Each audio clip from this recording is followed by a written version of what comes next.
Mi nombre es Soledad Ramírez y, a mis 68 años, creía haberlo visto todo. Creía entender el peso de cada moneda ganada con sudor y el valor de la lealtad, esa especia rara y preciosa. Fundé Sazón de Soledad desde los cimientos, convirtiendo el pequeño local de mi esposo en un imperio de sabor que se extendía por todo el país. Aprendí a leer a la gente como leía mis libros de contabilidad, buscando la verdad oculta tras las sonrisas y las promesas. Pero nunca, ni en mis peores pesadillas, imaginé que la traición más amarga me la servirían en mi propia cocina, en una taza de café humeante. Aquella mañana de martes empezó como cualquier otra. El sol de la Ciudad de México se filtraba por la ventana de mi cocina, iluminando los azulejos de talavera que mi difunto esposo, Ricardo, había colocado con sus propias manos. El aire olía a canela y a pan recién horneado. Era mi santuario, un lugar de paz, hasta que sonó el timbre. Eran mi hijo Mateo y su esposa Isabela. No los esperaba. Mateo rara vez me visitaba sin avisar, y casi nunca lo hacía antes del mediodía. Mientras caminaba hacia la puerta, un nudo frío se formó en mi estómago. Era el mismo instinto que me había salvado de malos negocios y socios desleales durante 40 años. Isabela entró como una ráfaga de aire perfumado y caro. Sus tacones resonaban en mis baldosas rústicas, y su sonrisa, perfectamente blanca, parecía ensayada. En sus manos, sobre una pequeña bandeja de plata, traía 2 tazas de porcelana. «Suegra, qué sorpresa tan agradable», exclamó, aunque su tono era cualquier cosa menos sorprendido. «Pasábamos por aquí y Mateo insistió en que debíamos saludarte. Te he preparado algo especial». Me tendió una de las tazas. El vapor que ascendía de ella no olía solo a café y vainilla. Había algo más, una nota discordante, un aroma químico y penetrante, que me recordó vagamente al de las almendras amargas. Mi corazón dio un vuelco. Miré de reojo a Mateo. Estaba de pie junto al umbral de la cocina, rígido como una estatua, con la mirada fija en sus zapatos de diseñador. No se atrevía a mirarme a los ojos. En ese silencio, en esa mirada huidiza, lo entendí todo. No era una visita social, era una emboscada. «¡Qué detalle tan bonito, hija!», dije, forzando una sonrisa mientras mis dedos rozaban la porcelana caliente. Mi mente trabajaba a una velocidad vertiginosa, analizando cada posibilidad, cada escapatoria. «Es una mezcla etíope con un toque de vainilla de Madagascar», continuó Isabela, su voz un arrullo meloso. «Pensé que te encantaría. Es un detalle especial para ti, suegra». Esa última frase resonó en mi cabeza. «Especial para ti». Isabela se giró un segundo, solo un segundo, para dejar la bandeja sobre la encimera y coger un plato de pan dulce. «Mira, también traje tus favoritos, las conchas». Ese segundo fue todo lo que necesité. Con un movimiento rápido, fluido y seguro, perfeccionado por años de servir mesas en mis inicios, intercambié las 2 tazas idénticas. La que ella me había dado ahora estaba frente a su sitio en la mesa. La suya, la segura, estaba en mis manos. Cuando se volvió, su sonrisa seguía intacta, ignorante del juego mortal que acababa de perder. «Siéntate, por favor», le dije a Isabela, indicándole la silla frente a mí. Mi voz sonaba sorprendentemente firme. «Mateo, hijo, ¿no te unes a nosotras?». Mateo murmuró algo ininteligible y se quedó donde estaba, apoyado en el marco de la puerta, jugueteando nerviosamente con su teléfono. Parecía un espectador incómodo en su propia obra de teatro. «Déjalo, suegra. Ya sabes cómo es con el trabajo», dijo Isabela, sentándose con una gracia estudiada. Colocó su taza frente a ella, la taza que había sido destinada para mí. «Anda, pruébalo, quiero saber si te gusta». Levanté mi taza, la taza segura, y aspiré el aroma. Olía a café, simple y honesto. Fingí tomar un sorbo. «Delicioso, de verdad. Tienes buen gusto, hija». Una mentira, la primera de muchas que diría ese día para sobrevivir. Observé por encima del borde de mi taza cómo Isabela levantaba la suya. Bebió un sorbo generoso, casi ansioso. Vi un microgesto, un ligero fruncimiento de su ceño perfectamente depilado, una contracción casi imperceptible de sus labios. El veneno tenía un sabor que la vainilla no podía enmascarar del todo, pero era una actriz consumada. Sonrió, aunque la sonrisa no llegó a sus ojos calculadores. «Me alegro de que te guste», dijo. Decidí presionar un poco. «Y dime, ¿qué tal ese nuevo negocio de Mateo? Me tiene muy intrigada. Me pidió una cantidad de dinero bastante considerable el otro día». La tensión en la habitación se cortaba con un cuchillo. Isabela no parpadeó. «Oh, es un proyecto increíble, revolucionario. Mateo está a punto de cerrar un trato que cambiará nuestras vidas. Por eso necesitaba ese pequeño empujón financiero. Es una inversión, no un gasto». Sus palabras eran huecas, un discurso ensayado y vacío. La misma retórica que Mateo había usado conmigo 2 días antes, cuando le negué los 150.000 euros que me exigía. «No es un buen momento», le había dicho. «El mercado es inestable». La verdad era que su historial de negocios revolucionarios era un cementerio de mis ahorros. Yo, Soledad Ramírez, no construí un imperio para que mi hijo y su ambiciosa esposa lo quemaran en hogueras de vanidad. Mi imperio, Sazón de Soledad, nació de una pequeña fonda que mi Ricardo y yo abrimos con más sueños que dinero. Recuerdo las noches sin dormir, las manos quemadas por el aceite caliente, el olor a cebolla y ajo impregnado en mi ropa. Cada restaurante, cada receta, cada empleado es parte de mi historia, de mi legado. Un legado forjado con sacrificio, no con privilegios. Y había aprendido de la manera más dura que la traición a menudo viene de las personas más cercanas, aquellas a las que les has dado todo. Isabela tomó otro sorbo de café, esta vez más pequeño. Su sonrisa empezaba a parecer forzada. «La independencia es muy importante», continué, saboreando la ironía. «Es vital que Mateo aprenda a construir algo por sí mismo, ¿no crees?». De repente, una tos seca escapó de la garganta de Isabela. Se cubrió la boca con una servilleta. «Disculpa», se me fue por el otro lado. Mateo, desde la puerta, levantó la vista de su teléfono por primera vez, una chispa de alarma en sus ojos. Miró su reloj, luego a Isabela, luego a mí. Estaban esperando, tenían un cronograma. La tos de Isabela volvió, esta vez más insistente. Un carraspeo profundo que no sonaba natural. «¿Estás bien, querida?», pregunté, mi voz teñida de una falsa preocupación que me revolvió el estómago. «Sí, perfectamente», dijo, pero su voz era un poco más ronca. Tomó un vaso de agua, sus manos temblaban ligeramente. La primera grieta había aparecido en su fachada de porcelana, y yo estaba allí, con mi taza de café seguro, observando cómo el veneno que habían preparado para mí comenzaba, lenta e inexorablemente, a hacer su trabajo en la persona equivocada. Mientras la tos de Isabela se convertía en un ronquido ahogado, el presente se desvaneció y mi mente viajó 5 años atrás. La imagen era tan vívida que casi podía oler la lluvia de aquella noche.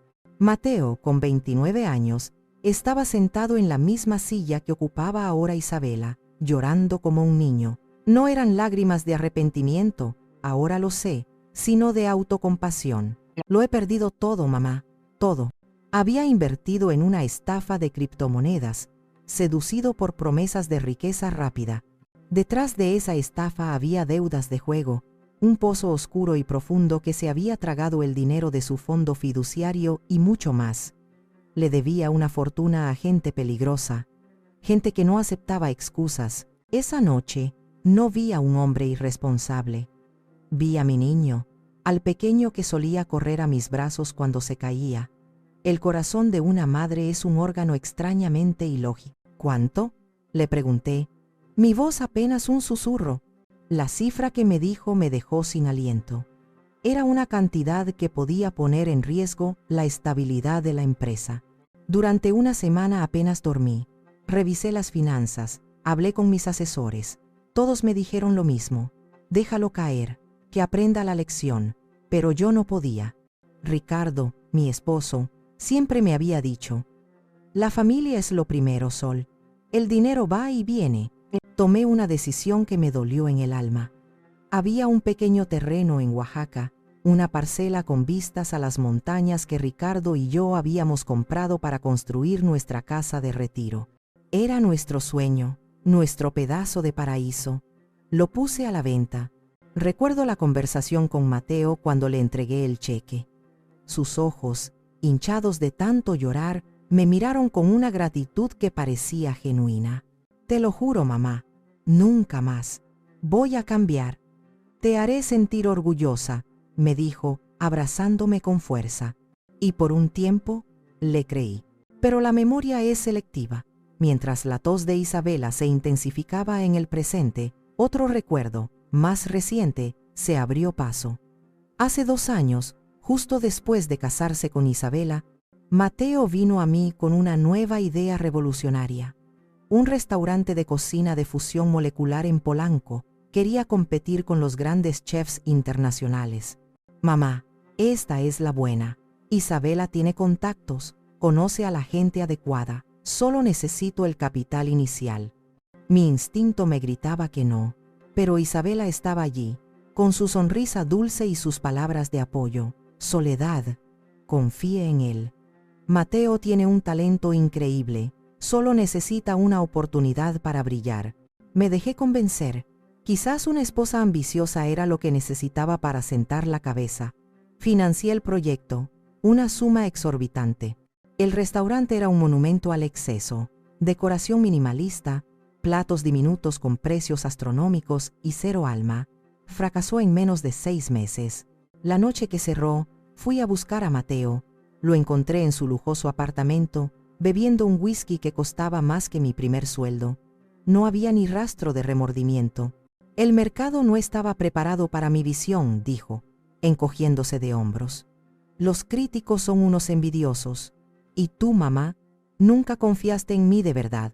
Esa noche, mientras conducía de vuelta a casa bajo la lluvia, sola, vi la imagen de mí misma años atrás, contando cada peso, fregando ollas hasta la madrugada. Vi a Ricardo, con las manos llenas de grasa, sonriéndome desde el otro lado de la cocina. Habíamos construido nuestro sueño con trabajo duro, no con visiones. Y me di cuenta de que mi hijo no entendía, y quizás nunca entendería, el verdadero significado del sacrificio. Una tos violenta me trajo de vuelta a la realidad. Isabela estaba de pie, con el rostro enrojecido, luchando por respirar.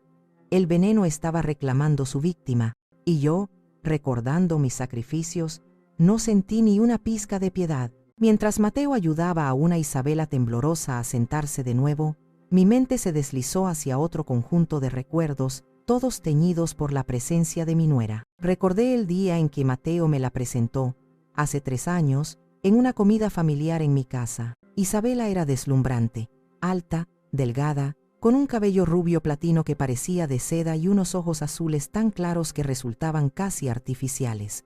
Vestía un vestido sencillo pero innegablemente caro. Hablaba con una confianza serena, elogiando mi casa, mi comida, mi carrera.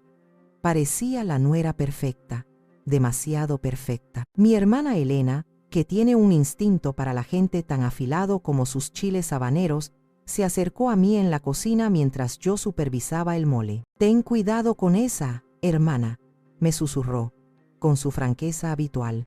«¿Por qué dices eso? Parece encantadora», respondí. Elena entrecerró los ojos, observando a Isabela reír con Mateo en el jardín. Sus ojos sonríen, pero su alma no. Es como una muñeca bonita y vacía, o peor, llena de algo que no quieres ver. En ese momento, descarté su comentario como la típica desconfianza de hermana mayor. Hoy, sus palabras resonaban en mi cabeza como una profecía. Los meses siguientes estuvieron llenos de pequeñas señales de alarma, como grietas finas en una pieza de cerámica. Isabela nunca me contradecía directamente. Era demasiado inteligente para eso. Su método era más sutil, una guerra de guerrilla psicológica. Recuerdo una cena de Navidad, con toda la familia presente.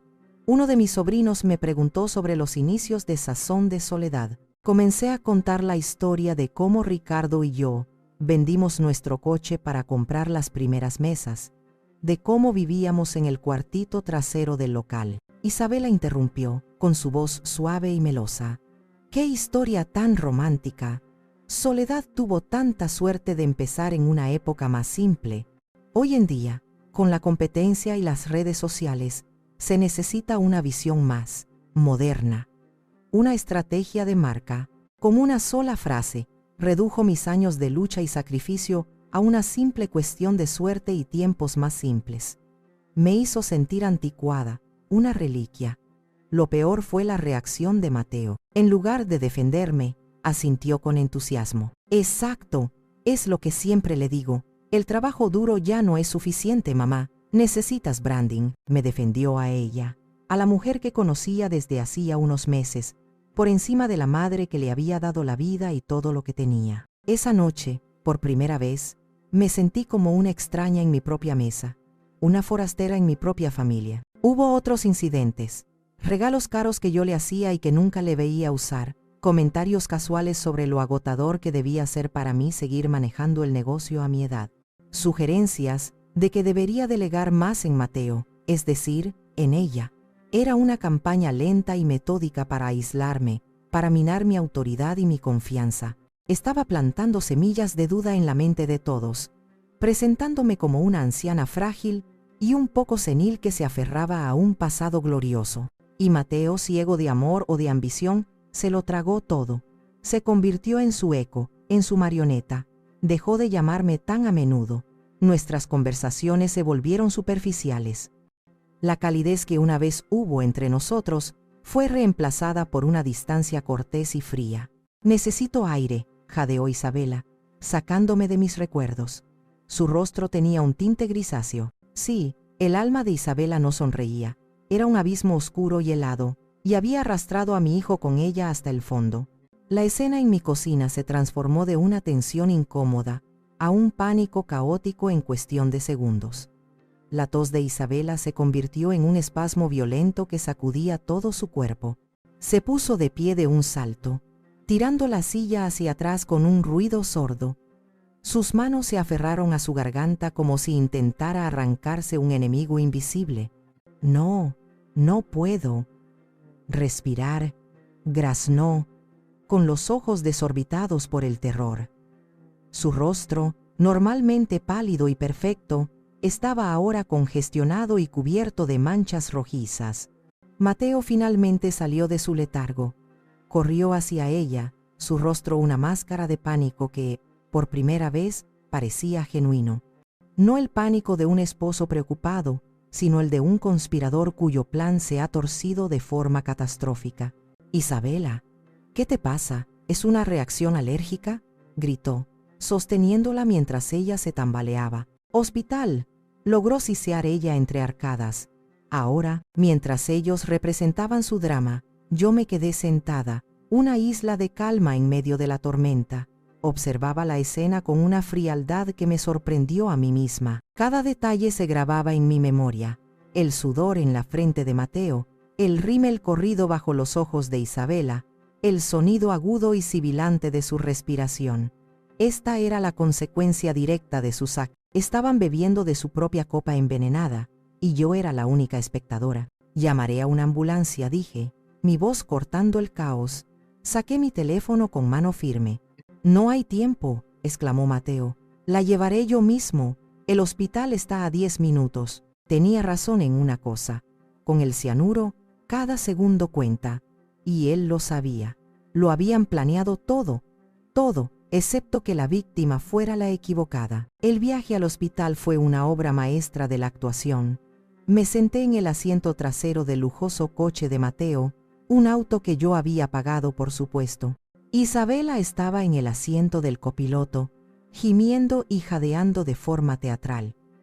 Mateo conducía como un loco, saltándose semáforos y tocando el claxon, interpretando el papel de esposo angustiado a la perfección. «Resiste, mi amor, ya casi llegamos», le decía, con la voz quebrada. «Me quema la garganta, me quema», susurraba ella, lo suficientemente alto para que yo la oyera.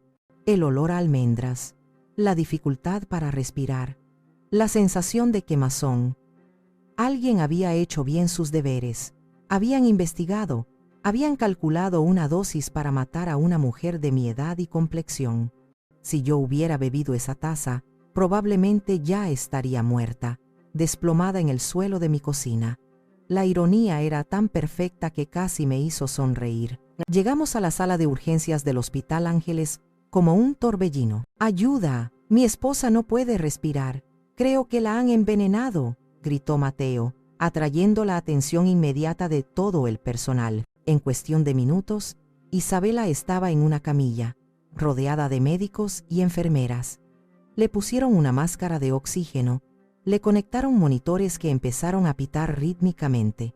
El caos era real, pero la causa era una farsa. Una doctora joven y de aspecto competente, Ladra Ramírez, qué irónico, el mismo apellido que el mío, se acercó a nosotros. ¿Qué ha pasado exactamente?, preguntó, mirando a Mateo. Estábamos tomando un café en casa de mi madre, dijo él, señalándome con un gesto, y de repente empezó a sentirse mal. La doctora me miró. ¿Usted también bebió del mismo café? Sí, respondí, eligiendo mis palabras con sumo cuidado. Las dos bebimos café. Ella misma lo preparó. Ladra Ramírez asintió, tomando notas en su tableta. Vi la lógica formándose en su mente. Dos personas beben, una se enferma, reacción alérgica o algo más siniestro. Mientras se llevaban a Isabela a un cubículo privado, Mateo se volvió hacia mí, su rostro una mezcla de preocupación y agotamiento. Mamá, voy a casa a buscar algunas de sus cosas. Su pijama, sus medicamentos. Ya sabes cómo son los hospitales. Claro, hijo. Tómate tu tiempo, le dije, dándole una palmadita en el brazo. Era interesante lo rápido que quería irse. O confiaba ciegamente en el personal médico, o tenía un recado urgente que hacer, como por ejemplo, volver a mi casa y plantar las pruebas que me incriminarían. Me senté en una de las incómodas sillas de plástico de la sala de espera. El aire olía a antiséptico y a miedo. El sonido constante de los monitores, las llamadas por el altavoz y los sollozos ahogados de otras familias creaban una sinfonía de sufrimiento humano. En mi carrera, había pasado mucho tiempo en lugares como este, esperando veredictos, no diagnósticos, pero la sensación era la misma, una impotencia absoluta mientras tu destino está en manos de otros. Pasaron casi 3 horas, 3 horas en las que repasé cada detalle, cada palabra, cada mirada. El plan era diabólicamente simple. Yo moriría. Parecería un ataque al corazón o un derrame cerebral, algo común a mi edad. Isabela, la nuera afligida, limpiaría cualquier rastro. Mateo, el hijo desconsolado, heredaría un imperio. Nadie sospecharía nada. Pero mi instinto, ese viejo amigo forjado en décadas de adversidad, me había salvado. Justo cuando empezaba a preguntarme si Mateo volvería, apareció por la puerta con una pequeña maleta de viaje. Su sincronización fue impecable. Apenas un minuto después, Ladra Ramírez salió del área de tratamiento, con el rostro serio. Tenemos los resultados preliminares del análisis de sangre, anunció, dirigiéndose a ambos. Hemos encontrado trazas de cianuro en su torrente sanguíneo. Cianuro.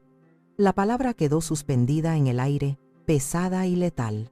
El rostro de Mateo palideció, se agarró a mi brazo, como buscando apoyo. Era una actuación brillante. Su cuerpo temblaba, sus ojos se abrieron con un horror perfecto. Envenenamiento, repitió, con la voz quebrada por una incredulidad que sonaba completamente genuina. ¿Pero cómo? ¿Quién haría algo así?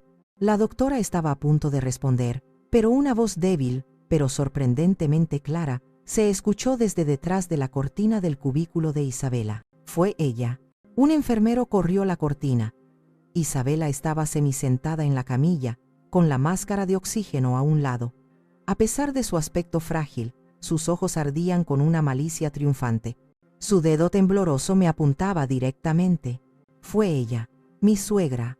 Soledad envenenó mi café, intentó matarme. La acusación explotó en la pequeña sala de espera como una granada. El tiempo pareció detenerse. Ladra Ramírez me miró con una mezcla de shock y sospecha. Un par de enfermeras se quedaron boquiabiertas. El silencio era total. roto solo por el pitido de los monitores. Mateo me soltó el brazo como si mi piel quemara. Me miró, no con la confusión de un hijo, sino con la decepción ensayada de una víctima. «Mamá, ¿cómo pudiste?», susurró, y en ese susurro selló mi destino. «Eso es imposible», dije, pero mi voz sonaba lejana, ahogada por la enormidad de la mentira. «Ella preparó el café, ella me lo sirvió», continuó Isabela, su voz ganando fuerza con cada palabra, alimentada por la atención de su audiencia. Me entregó la taza personalmente, me vio beberlo, dijo que era un detalle especial. Retorció mis propias palabras, convirtiendo mi supervivencia en un acto de agresión. Era una genialidad cruel.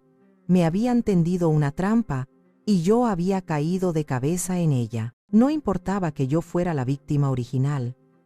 Ahora, a los ojos de todos en esa habitación, yo era la culpable.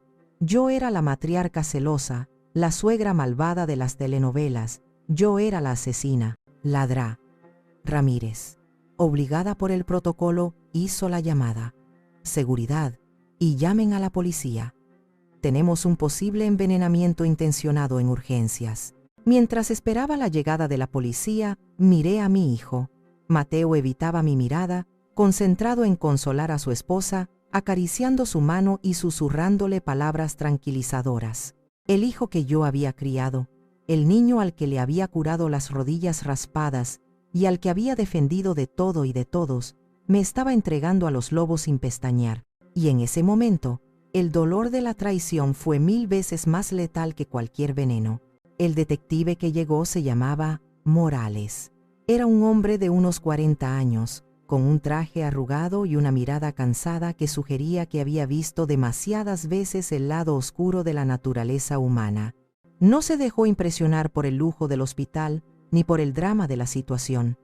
Su enfoque era metódico, tranquilo, casi aburrido, y eso lo hacía peligroso. Nos llevó a una pequeña sala de consultas, un cubículo sin ventanas con una mesa y 3 sillas. El aire era estéril, impersonal, el lugar perfecto para desnudar almas.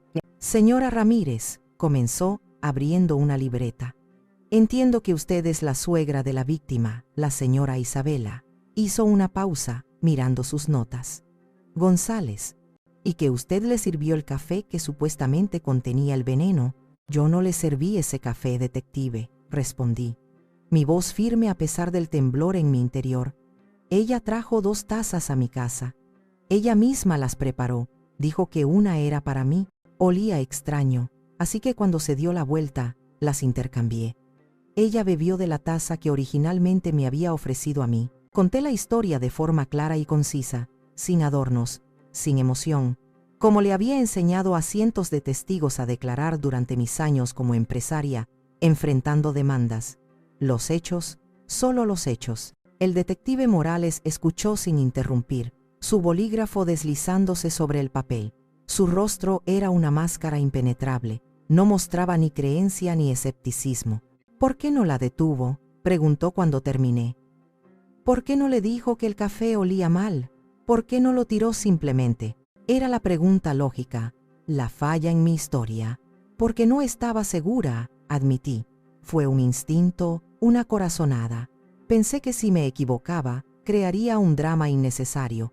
Cambiar las tazas me pareció una forma de verificar mi sospecha sin hacer una acusación». «Una forma muy arriesgada de verificar una sospecha, ¿no cree?», replicó él, levantando la vista de su libreta por primera vez. Sus ojos oscuros me analizaron. Antes de que pudiera responder, otro oficial asomó la cabeza por la puerta. «Detective, el hijo de la señora, Mateo Ramírez, está listo para dar su declaración. Dígale que espere». «Iré en un momento», dijo Morales, pero me pidió que lo acompañara a una sala contigua, separada de donde hablaría con Mateo solo por un cristal de espejo. «Quiero que escuche», dijo. La habitación estaba oscura. Podía ver a Mateo entrar y sentarse en la misma silla que yo había ocupado. Se veía devastado. «Señor Ramírez», comenzó Morales, «¿puede describir la relación entre su madre y su esposa?». Y entonces escuché la voz de mi hijo tejer la soga que colocaría alrededor de mi cuello. «Mi madre». Ha estado actuando de forma extraña últimamente, comenzó Mateo, con la voz temblorosa. Desde que mi padre murió, se ha vuelto muy posesiva, controladora, especialmente con el dinero. Mi sangre se heló. ¿Y con su esposa?, presionó el detective. La quería, a su manera, pero también estaba celosa. Isabela es joven, vibrante. Mi madre a menudo hacía comentarios sarcásticos. La llamaba arribista a sus espaldas. Decía que solo estaba conmigo por el dinero de la familia. Cada palabra era una puñalada. Estaba usando verdades a medias, pequeñas tensiones familiares normales, y retorciéndolas hasta convertirlas en un motivo para un asesinato. Estaba pintando un retrato de mí como una anciana paranoica y resentida, capaz de cualquier cosa para proteger su fortuna de una nuera intrusa. Esta mañana, cuando llegamos, mi madre parecía fría, distante. Insistió en servirle el café a Isabela ella misma. Dijo algo como un detalle especial para la reina de la casa. Lo dijo con un tono, no sé, raro, sarcástico. Mentira, una mentira descarada y cruel, pero dicha con la convicción de un actor consumado. Me quedé allí, en la oscuridad, viendo a mi propio hijo, mi carne y mi sangre, destruirme palabra por palabra. El dolor era tan intenso que era físico. Sentí que me faltaba el aire, igual que a Isabela, pero mi veneno no era cianuro. Mi veneno era una traición tan profunda que quemaba desde adentro hacia afuera, dejándome vacía y rota. Cuando el detective Morales regresó a la habitación donde yo esperaba, su comportamiento había cambiado. La neutralidad profesional había sido reemplazada por una barely concealed suspicion. Ya no era una posible víctima o un testigo. A sus ojos, yo era la principal sospechosa. Señora Ramírez, basándome en la declaración de su hijo y en la acusación directa de su nuera, voy a tener que pedirle que nos acompañe a su casa. Necesitaremos realizar un registro como parte de la investigación. No era una petición, era una orden. El viaje de vuelta a mi hogar fue surrealista. Iba sentada en el asiento trasero de un coche de policía sin distintivos, con el detective Morales a mi lado y otro oficial conduciendo. Las calles que había recorrido miles de veces, los árboles familiares, los edificios que formaban el paisaje de mi vida, todo parecía ajeno, como si lo estuviera viendo a través de un cristal sucio. Mi santuario, mi hogar, estaba a punto de ser profanado. Llegaron con un equipo forense completo y una orden de registro. Observé desde el sofá de mi sala de estar, sintiéndome como una intrusa, mientras extraños con guantes de látex recorrían cada rincón de mi vida. Abrían mis cajones, revisaban mis armarios, fotografiaban mis posesiones más personales, buscaban pruebas de que yo era una asesina. Se concentraron en la cocina. Recogieron muestras de todo, el café, el azúcar, los filtros, embolsaron las 2 tazas de porcelana como si fueran armas homicidas. Luego pasaron a los productos de limpieza, buscando cualquier cosa que pudiera contener compuestos químicos. ¿Dónde guarda los productos para el jardín, señora Ramírez?, preguntó Morales. Les indiqué el pequeño cobertizo trasero. Allí encontraron pesticidas, fertilizantes, venenos comunes en cualquier hogar con un jardín cuidado. Cada botella fue fotografiada y etiquetada. Estaban construyendo un caso contra mí, ladrillo a ladrillo. Pasaron casi 2 horas. Yo seguía sentada en el sofá, paralizada, mientras el equipo subía al piso de arriba. Y entonces escuché la voz de uno de los técnicos gritar desde el fondo del pasillo: «Detective, tiene que ver esto». Mi estómago se contrajo con una náusea helada. Seguía Morales por las escaleras, mis pies pesados como el plomo. Me condujo al baño de invitados, una habitación que rara vez usaba, reservada para visitas que ya casi nunca tenía. El técnico señalaba detrás del espejo del botiquín. Allí, escondido en el hueco de la pared, había un pequeño frasco de vidrio oscuro. Dentro, un residuo de líquido transparente. Y junto a él, doblado cuidadosamente, un trozo de papel. Morales, usando unos guantes, desdobló el papel. Era una nota manuscrita. Contenía una lista de cálculos, una fórmula química simple y 2 palabras escritas en la parte inferior: dosis Isabela. Señora Ramírez, dijo Morales, sosteniendo la nota dentro de una bolsa de pruebas para que la viera. ¿Puede explicar esto?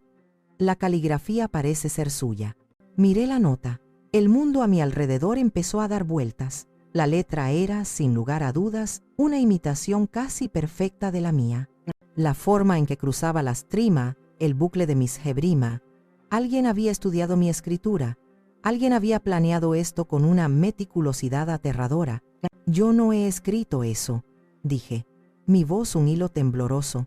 Nunca he visto ese frasco en mi vida. Estaba en su casa, señora, escondido, junto con una nota que parece un plan de asesinato, dijo Morales, su voz fría y acusadora. No se ve bien. Y entonces lo supe con una certeza absoluta. Mateo. Cuando volvió del hospital a buscar las cosas de Isabela, tuvo el tiempo, la oportunidad y el acceso. Mi propio hijo había entrado en mi casa no como un hijo, sino como un saboteador, plantando las semillas de mi destrucción. Me quedé allí, en el umbral del baño, mientras embolsaban las pruebas que me condenarían. Y en ese momento, una imagen fugaz cruzó mi mente, la mirada triunfante de Isabela en el hospital. Esto era parte del plan desde el principio. No solo querían matarme, si eso fallaba, tenían un plan B, y ese plan B era enterrarme viva bajo el peso de la ley. Soledad Ramírez, dijo el detective Morales, su voz grave resonando en el silencio. Queda usted arrestada como sospechosa de intento de asesinato. El sonido de las esposas cerrándose alrededor de mis muñecas fue el más solitario y definitivo que había escuchado en mi vida. La comisaría era un laberinto de pasillos grises y olor a desinfectante rancio. Me llevaron a una pequeña sala de interrogatorios, idéntica a la del hospital, y me dejaron sola. El tiempo se estiró, cada minuto una eternidad. Me sentía despojada de todo, mi libertad, mi dignidad, mi nombre. Ya no era Soledad Ramírez, la empresaria respetada. Era un número de caso, una sospechosa. Después de lo que pareció una vida, me concedieron mi derecho a una llamada. Solo había una persona a la que podía llamar. Mi hermana, Elena. Marqué su número con dedos temblorosos. Contestó al segundo tono. Sol, ¿dónde estás? He estado intentando llamarte. Tu teléfono está apagado. ¿Está todo bien? Su voz, siempre fuerte y llena de vida, era un bálsamo para mi alma rota. Las palabras se atascaron en mi garganta. ¿Cómo podía explicarle lo inexplicable? Elena, comencé y mi voz se quebró. Estoy en la comisaría de la delegación Cuauhtémoc. Me han arrestado. Hubo un silencio de impacto al otro lado de la línea. Pude imaginarla, de pie en su cocina, con el ceño fruncido, su mente luchando por procesar mis palabras. ¿Arrestado? ¿De qué demonios estás hablando? ¿Es una broma? Ojalá lo fuera, susurré, las lágrimas finalmente rodando por mis mejillas. Me acusan de intentar envenenar a Isabela. ¿Qué? Gritó, su voz una mezcla de furia e incredulidad. Esa víbora, sabía que era mala noticia. Te lo dije, Sol, te lo dije. Le conté todo, de principio a fin. El café, el olor a almendras, el intercambio de tazas, el pánico fingido de Mateo, la acusación en el hospital, las pruebas plantadas en mi casa. Elena escuchó en silencio, interrumpiendo solo con maldiciones ahogadas. Ese malagradecido de Mateo siseó cuando terminé. Después de todo lo que has hecho por él, voy para allá ahora mismo. Llamaré al mejor abogado de México. Espera, Elena, hay algo más, algo que tienes que saber. La detuve. Mi mente, que había estado nublada por el shock, comenzaba a aclararse. Las piezas del rompecabezas empezaban a encajar. Esto no es por el dinero de una inversión fallida. Es más grande. Es por todo. ¿A qué te refieres? Respiré hondo, preparándome para revelar mi as bajo la manga, un secreto que había guardado durante meses. Hace 3 meses, fui a ver a Javier, mi abogado. Estaba preocupada por Mateo, por su irresponsabilidad, por la influencia de Isabela. así que tomé una decisión. Hice una pausa, reuniendo fuerzas. Cambié mi testamento, Elena. El silencio, al otro lado, fue absoluto. Toda la fortuna de Sazón de Soledad, cada restaurante, cada propiedad, cada centavo, irá a una fundación benéfica que crearé con el nombre de Ricardo. Ayudará a jóvenes chefs sin recursos a abrir sus propios negocios. Dios mío, Sol, susurró Elena. Mateo no heredará el control del imperio, continué, mi voz ganando firmeza. Solo recibirá una pequeña pensión mensual, lo suficiente para vivir cómodamente, pero no para financiar sus delirios de grandeza, y esa pensión está sujeta a condiciones muy estrictas. Si se mete en problemas, si vuelve a jugar, se le corta el grifo. ¿Él lo sabe? No se lo dije, pero Isabela es lista y ambiciosa. No me extrañaría que hubieran investigado. Deben haberlo descubierto de alguna manera. Y de repente, todo cobró un sentido terrible y claro. No querían matarme solo para heredar antes, Elena, dije. La revelación golpeándome con la fuerza de un puñetazo.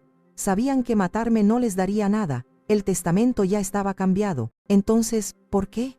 Comenzó ella. Porque si me declaran culpable de un crimen, si me encierran en la cárcel, pueden impugnar el testamento. Pueden argumentar que yo no estaba en mi sano juicio cuando lo firmé, que era una anciana senil y paranoica. Pueden pedirle a un juez que me declare mentalmente incompetente. Y si lo consiguen, anulan el Nuevo Testamento y el anterior, el que dejaba todo a Mateo, vuelve a tener validez. El plan no era solo matarme, era destruirme, aniquilar mi reputación, mi legado, mi cordura. Querían borrarme de la existencia, no solo física, sino legalmente. Matarme no les daría ni un céntimo, Elena. Quieren que me pudra en la cárcel. Ese era el verdadero plan. Al otro lado de la línea, solo escuché la respiración furiosa de mi hermana. La batalla acababa de empezar. Y ahora, por fin, entendía a qué me enfrentaba. Elena movió cielo y tierra. El abogado que contrató, un hombre llamado Javier Mendoza, el mismo que había redactado mi Nuevo Testamento, era una leyenda en los tribunales. Consiguió mi libertad bajo fianza en menos de 24 horas. Una fianza millonaria, pero era un precio pequeño a pagar por respirar aire libre de nuevo. Cuando volví a casa, la encontré extrañamente silenciosa. El equipo forense se había ido, pero su presencia fantasmal permanecía. Un polvo fino y gris cubría algunas superficies. Un recordatorio de que mi hogar había sido tratado como la escena de un crimen. Elena se ofreció a quedarse, pero necesitaba estar sola. Necesitaba enfrentarme a los demonios que ahora habitaban mi casa. Vagué de habitación en habitación, sintiéndome como un fantasma en mi propia vida. Todo parecía contaminado por la traición. El sofá donde Mateo se sentaba, la mesa donde compartimos comidas, el jardín donde jugó de niño. Cada rincón guardaba un recuerdo que ahora estaba envenenado. En un impulso que no pude explicar, subí las escaleras y caminé por el pasillo hasta la última puerta a la derecha, la antigua habitación de Mateo. No había cambiado mucho desde que se fue de casa. Los pósters de sus equipos de fútbol favoritos seguían en la pared, ahora descoloridos por el sol. Su colección de trofeos de ligas infantiles acumulaba polvo en una estantería. Era un santuario de una inocencia perdida, de un niño que ya no existía. Me senté en el borde de su cama. El colchón se hundió bajo mi peso con un crujido familiar. Abrí el baúl de madera que guardaba a los pies de la cama. Dentro estaban sus tesoros de la infancia. Un coche de juguete al que le faltaba una rueda. Un oso de peluche con un ojo de botón colgando. Y debajo de todo, envueltos en papel de seda, un par de zapatitos de bebé, los primeros que usé. Los tomé en mis manos. Eran tan pequeños, tan increíblemente frágiles. Recordé el peso de sus pies diminutos en mis palmas. Recordé su primera risa, sus primeros pasos vacilantes hacia mis brazos abiertos. Recordé el amor incondicional y abrumador que sentí por él. Un amor tan poderoso que creía que podría mover montañas. Un amor que me había cegado. Sosteniendo esos pequeños zapatos contra mi pecho, el dique que había construido alrededor de mi corazón se rompió. Me derrumbé. Caí de rodillas al suelo, junto al baúl, y lloré. Lloré como no lo había hecho desde la muerte de Ricardo. Lloré por el bebé que había perdido, por el niño que había adorado, por el hombre en el que se había convertido. Lloré por mi estupidez, por mi ceguera, por mi amor desperdiciado. Fue un sollozo desgarrador, una catarsis de dolor que brotó desde lo más profundo de mi ser. Era el adiós a la madre que había sido, a la mujer que perdonaba todo, que sacrificaba todo por su hijo. No sé cuánto tiempo estuve allí, en el suelo, rodeada de los fantasmas de un pasado feliz. Pero cuando las lágrimas finalmente se secaron, algo dentro de mí había cambiado. El dolor seguía allí, una brasa ardiente en mi pecho, pero ya no era un dolor paralizante. Se había transformado, se había endurecido, cristalizado en una resolución fría y dura como el acero. Me levanté. Mis rodillas crujieron, pero mi espalda estaba recta. Guardé los zapatitos de nuevo en el baúl y los cerré. Cerré la puerta a ese capítulo de mi vida. La madre de Mateo había muerto en esa habitación. La que salió de allí era Soledad Ramírez. Y Soledad Ramírez no lloraba, luchaba. A la mañana siguiente, mi casa se convirtió en un cuartel general. Elena llegó al amanecer con una determinación feroz en los ojos y 2 termos de café de olla bien cargado. Poco después, llegó Javier Mendoza, mi abogado, un hombre bajo y corpulento con una mente tan afilada como un cuchillo de chef. Extendimos todos los documentos sobre la gran mesa del comedor. La orden de registro, el informe policial preliminar, mis declaraciones. Javier leyó cada palabra con una concentración absoluta. El caso contra usted es circunstancial, pero fuerte, dijo finalmente, quitándose las gafas. La nota, el frasco y el testimonio de su hijo. Un jurado podría creerlo fácilmente. Necesitamos desmantelar su credibilidad y encontrar al verdadero culpable.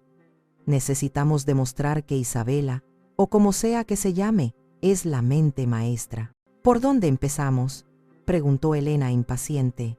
Por el principio. Necesito saber todo sobre Isabela. Cada amigo, cada extrabajo, cada detalle, por insignificante que parezca, ordenó Javier. Mientras discutíamos, mi teléfono sonó. Era un número desconocido. Dudé, pero algo me hizo contestar. «¿Doña Soledad?», dijo una voz masculina, nerviosa. «Sí, ¿quién habla?». «Soy Carlos, el gerente de Sazón de Polanco. Disculpe que la moleste en su casa, sé que está pasando por un momento difícil». «No te preocupes, Carlos. ¿Qué ocurre?». Carlos era uno de mis empleados más leales. Había empezado como lavaplatos y yo misma lo había ascendido, viendo en él una honestidad y una inteligencia que el dinero no puede comprar. «Es sobre la señora Isabela», dijo, bajando la voz. «Hace un par de semanas la vi. Estaba en el callejón trasero del restaurante discutiendo con un hombre, un tipo con mala pinta, con un tatuaje de una serpiente en el cuello. Parecían muy alterados. Mi corazón empezó a latir más rápido. «Carlos, ¿escuchaste algo de lo que decían?». «No mucho, doña, pero escuché claramente al hombre decir las palabras deuda y última oportunidad. Y ella le prometió que pronto tendría mucho dinero». Parecía asustada. «Bingo. Carlos, ¿algo más?». «Piensa, cualquier cosa». Hubo una pausa. «Bueno, sí». Unos días antes de eso, me preguntó algo extraño. Me preguntó por los productos de limpieza que usamos. Quería saber cuál era el más fuerte, el más corrosivo. Dijo que era para una mancha difícil en su casa. Le mencioné un desengrasante industrial que guardamos bajo llave por ser muy tóxico. Ella insistió en ver la botella. Le leí la etiqueta de advertencia. Recuerdo que ponía algo sobre compuestos de cianuro. En ese momento no le di importancia, pero ahora. «Carlos, me has dado más de lo que te imaginas», le dije, mi voz temblando de emoción. «Gracias, te debo una muy grande». Apenas colgué, le transmití la información a Javier y Elena. Los ojos de Javier brillaron. «Un prestamista. Eso nos da un motivo financiero claro y urgente», exclamó. «Y la pregunta sobre los productos de limpieza es la pistola humeante. Un investigador privado puede encontrar a ese hombre del tatuaje. Y yo, Mientras tanto, voy a investigar a fondo a nuestra querida Isabela. Javier se puso a trabajar de inmediato. Usó sus contactos para acceder a bases de datos que un ciudadano común ni siquiera sabe que existen. 2 horas después nos llamó con noticias que cambiaron el juego por completo. «Soledad, prepárate», dijo, su voz seria por el teléfono. «Isabela González no existe. Es un fantasma. Su identidad fue creada hace 3 años, con documentos falsos». «¿Qué?», susurró Elena. «Su verdadero nombre es Catalina Rojas. Y tiene un historial. Varios, de hecho. Está buscada en 3 estados por fraude, suplantación de identidad y, esto es lo importante, como persona de interés en la muerte sospechosa de un anciano millonario en Arizona hace 5 años. El caso se cerró por falta de pruebas, pero el patrón es idéntico. Se casa con un heredero, aísla a la familia y el patriarca muere en circunstancias naturales. No era una simple arribista, era una depredadora profesional, una viuda negra». Y sobre Mateo continuó Javier. «He confirmado las deudas. No son solo de juego. Pidió préstamos a usureros muy peligrosos. Debe más de 300.000 euros. Si no hereda tu fortuna, Soledad, no solo estará en la ruina, estará muerto». Ahora todo encajaba. La desesperación de Mateo, la crueldad de Catalina. No era solo codicia, era supervivencia. Y estaban dispuestos a hacer cualquier cosa para conseguirlo. Con la verdadera identidad de Isabela y el móvil de Mateo expuestos, teníamos las armas que necesitábamos. Pero Javier fue claro. «Esto es suficiente para crear una duda razonable, pero quizás no para exonerarte por completo. El testimonio de tu hijo sigue siendo muy poderoso. Necesitamos que se delaten a sí mismos. Necesitamos una confesión». «¿Una confesión? ¿Cómo conseguir que 2 criminales calculadores confesaran? Se necesitaría algo que los sacara de su escondite, que los hiciera cometer un error por pánico. Pasé toda la noche en vela sentada en mi estudio, con una copa de tequila que no toqué. Las piezas giraban en mi cabeza. Tenían que creer que yo tenía algo que podía destruirlos, una prueba irrefutable, una prueba que no existía. Aún, al amanecer tenía un plan. Era arriesgado, audaz, quizás incluso suicida, pero era lo único que se me ocurría.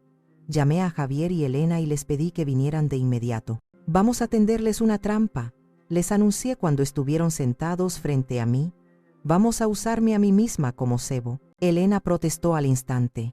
«Estás loca, Sol. Son asesinos». «Exactamente», respondí con calma, «y los asesinos acorralados cometen errores. Vamos a filtrar un rumor muy específico». Mi plan era simple. Usaríamos a uno de los contactos de Javier en la prensa sensacionalista, un periodista conocido por publicar rumores sin verificar demasiado las fuentes.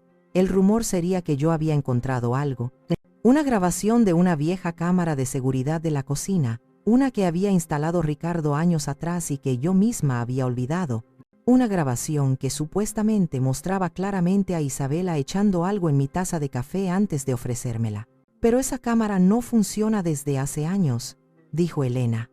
«Nosotras lo sabemos. La policía quizás lo sepa si investiga, pero ellos no», expliqué. «En su pánico, en su arrogancia, lo creerán. La posibilidad de que exista una prueba tan condenatoria será un riesgo que no podrán correr. Tendrán que venir a por ella.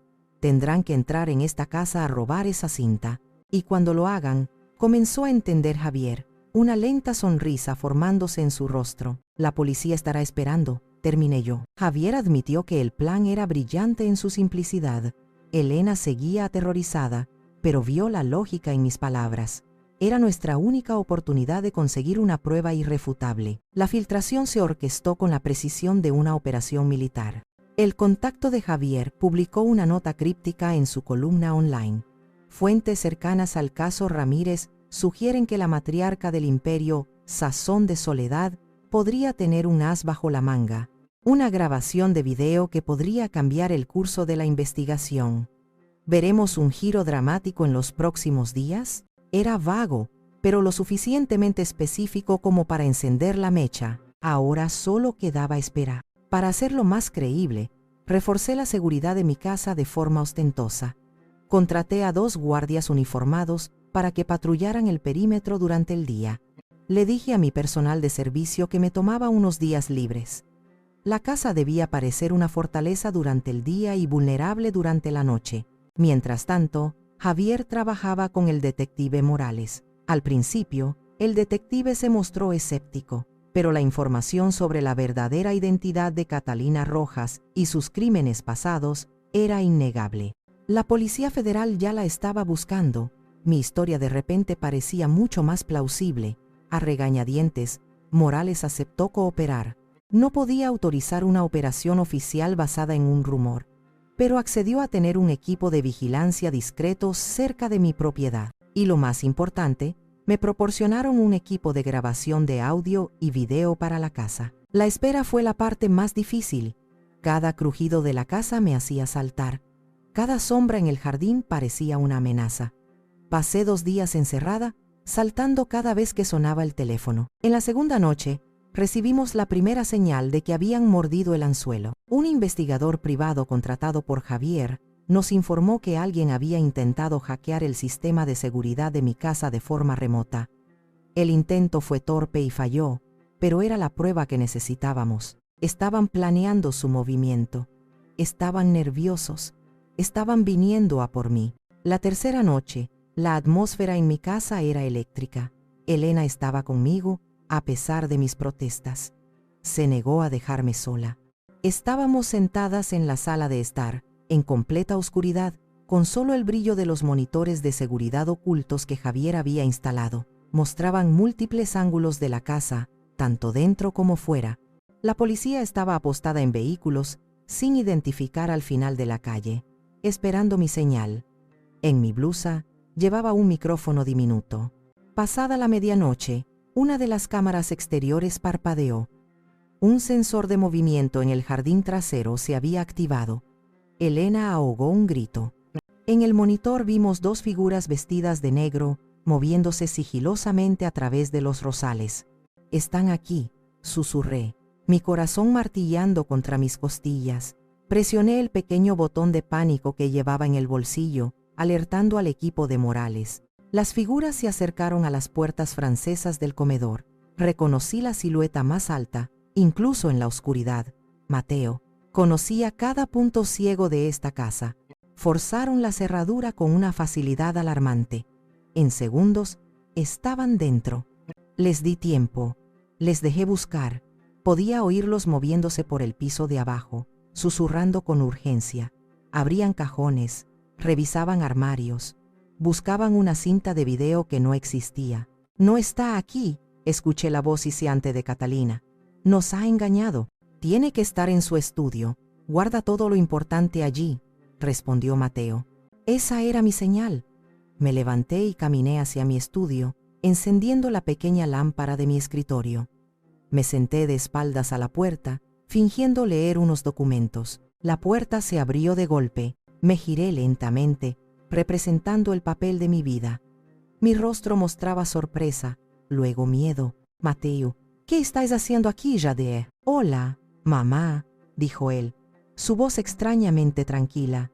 Catalina se posicionó junto a la puerta, bloqueando la única salida. «Tenemos que hablar», continuó Mateo, «sobre esa pequeña cinta de video que has encontrado. No sé de qué me hablas», mentí, mi voz temblando convincentemente. Catalina dio un paso adelante. En su mano brillaba algo metálico, una jeringuilla. «Señora Ramírez, dejémonos de juegos», dijo, su dulce acento sureño reemplazado por un tono duro y gélido. «Sabemos que tiene algo que podría hacernos daño. Díganos dónde está y esto será rápido e indoloro». La máscara se había caído por completo. Ya no era Isabela, la nuera encantadora.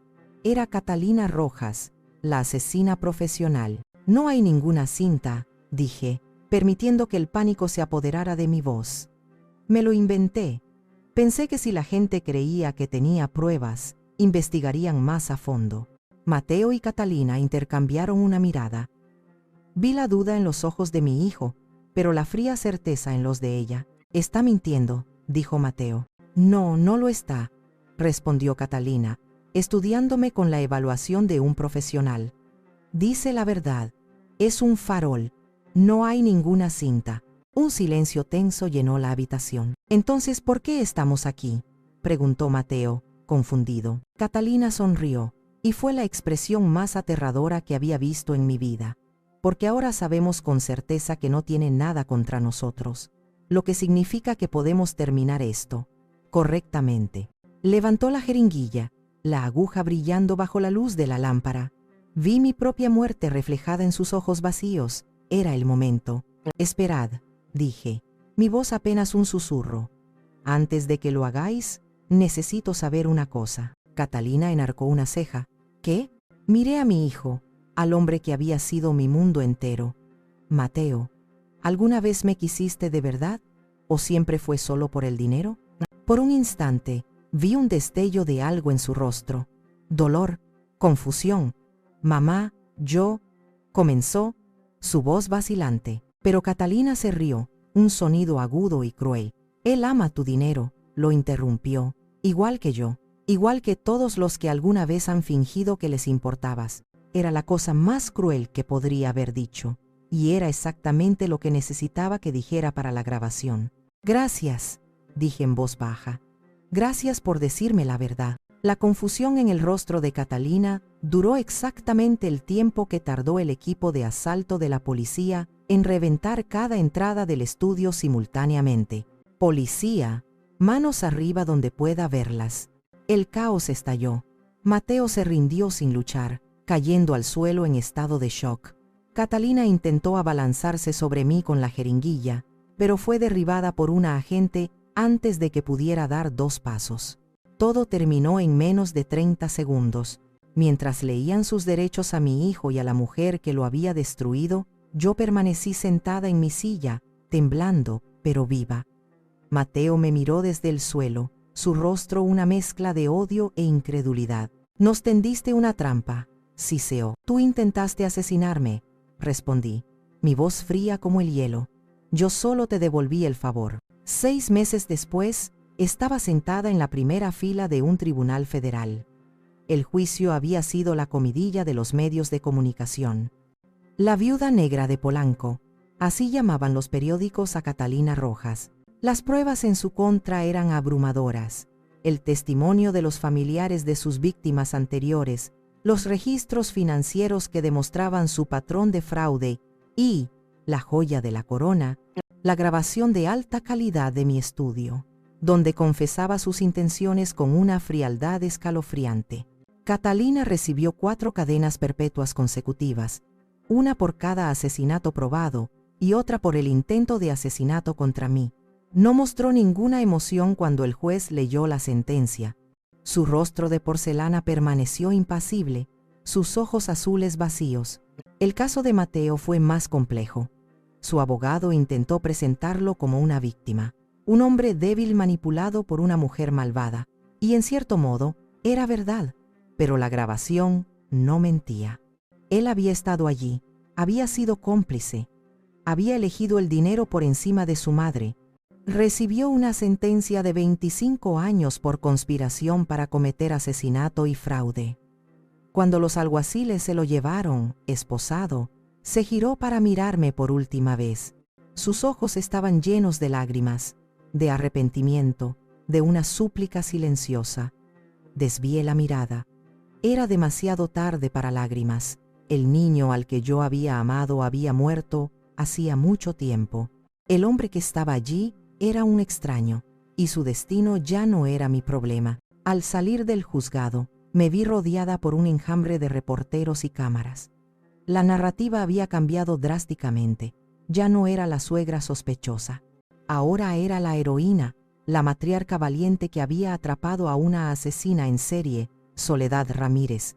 La mujer que se negó a ser una víctima, decía un titular. Me ofrecieron contratos para libros, películas, entrevistas exclusivas. Rechacé todo. Mi historia no era un espectáculo, era una herida. En los meses que siguieron al arresto, no me quedé de brazos cruzados. Usando mis recursos y los contactos de Javier, me aseguré de que cada cómplice, cada asociado de la red criminal de Catalina, fuera llevado ante la justicia. Sus activos ocultos fueron congelados, sus reputaciones destruidas. Y para Mateo, hice algo más sutil. Las deudas que tenía con los usureros no desaparecieron con su encarcelamiento. Me aseguré de que la información correcta sobre la cantidad exacta que debía y la fortuna que no iba a heredar llegara a los oídos adecuados dentro de la prisión. 25 años iban a ser una eternidad cuando tienes que mirar constantemente por encima del hombro. La prisión, me dijeron, tiene su propio sistema de justicia. Mi mayor satisfacción, sin embargo, provino de mi visita final al despacho del abogado Javier Mendoza. Quiero hacer un último cambio en el testamento, le dije. El testamento original ya desheredaba a Mateo del control de la empresa, pero ahora quería borrarlo por completo. La pensión mensual que le había asignado. Quiero que se cancele, declaré, mi voz firme. Ni un solo peso de Ricardo o mío irá a parar a sus manos. Nunca. Javier asintió sin juzgarme. El Imperio Sazón de Soledad ahora pertenecería en su totalidad a la Fundación Ricardo y Soledad Ramírez para jóvenes talentos culinarios. Mi legado no sería la sangre, sino la oportunidad para otros jóvenes, jóvenes con hambre de éxito pero sin los recursos de construir sus propios sueños, jóvenes que entendieran el valor del trabajo duro y la lealtad. La justicia se había servido, no solo en los tribunales, sino en cada aspecto de mi vida. Había recuperado el control, había reescrito mi final. Ha pasado un año. Hoy estoy de pie, en la cocina de mi restaurante insignia, el primero que abrimos, Ricardo y yo. El aire vibra con energía, el sonido de los cuchillos cortando, las sartenes chisporroteando y las órdenes cantadas en voz alta es música para mis oídos. Es el sonido de la vida, de la creación. Elena está a mi lado, probando una nueva salsa que hemos desarrollado. Carlos, mi leal gerente, a quien ahora considero el hijo que nunca tuve, nos observa con una sonrisa. Estamos discutiendo, riendo, creando, estamos construyendo el futuro. La reputación de Sazón de Soledad nunca ha sido mejor. La historia, a pesar de mi silencio, se convirtió en una leyenda. La gente viene no solo por la comida, sino por la curiosidad, por el respeto, vienen a ver a la mujer que sobrevivió. Esta mañana, recibí una carta con el sello de la penitenciaría. Era de Mateo. Estaba llena de las excusas y súplicas que esperaba. Decía que Catalina lo había manipulado, que nunca quiso que las cosas llegaran tan lejos, que me quería, que por favor lo perdonara. Leí la carta una vez, sin emoción. Luego caminé hacia el gran horno de leña donde horneamos nuestro pan artesanal. El fuego rugía, vivo y purificador. Sin dudarlo, arrojé la carta a las llamas. Observé cómo el papel se enroscaba, se ennegrecía y se convertía en cenizas, llevándose consigo las últimas palabras de un extraño. Algunas traiciones son demasiado profundas para ser perdonadas. Algunas heridas nunca sanan por completo, pero se convierten en cicatrices, recordatorios de las batallas que hemos ganado. Más tarde, durante el servicio de la cena, me quedo en la entrada del comedor, observando el salón lleno, familias riendo, parejas celebrando, amigos compartiendo historias. Veo a un joven chef de nuestra fundación, trabajando en la cocina abierta con una pasión que me recuerda a un joven Ricardo. Mi corazón se llena de una paz que no había sentido en años. Mi vida ya no se define por la traición que sufrí, sino por el legado que estoy construyendo. Un legado de sabor, de fortaleza y de segundas oportunidades. Me doy cuenta de que algunas familias te vienen por sangre, pero las mejores, las más verdaderas, son las que eliges, las que se sazonan día a día con lealtad, respeto y amor incondicional. Mi verdadero legado no será mi apellido, ni siquiera el dinero, será el sabor que perdura y la fuerza de una mujer que, cuando intentaron envenenarla, decidió cambiar la receta de su propia vida, y descubrió que el sabor